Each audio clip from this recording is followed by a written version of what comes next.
Hi everyone, hope you all are doing great. Welcome to my channel Initial Solution.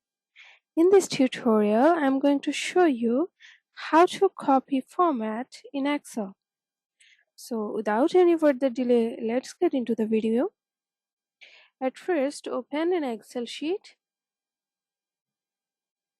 Here you can see there is a table which is formatted in a definite format.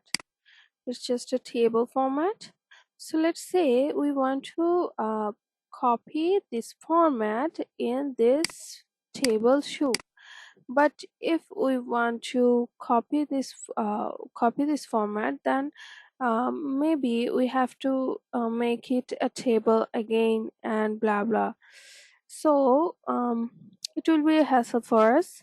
So what we can do easily is just go to this table, select the whole table, and then click on the home tab and click on format painter option.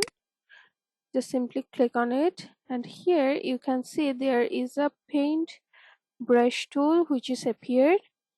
So just simply click on the or select the area you want to copy the format.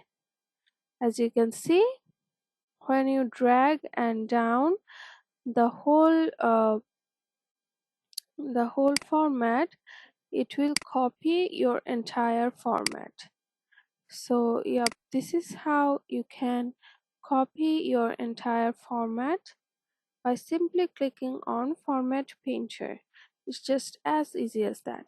So hope this video helped you guys. If it did, then please like, comment and share this video. Subscribe to our channel and don't forget to press the bell icon to get more useful videos like this. Thanks so much for watching, guys. Bye bye.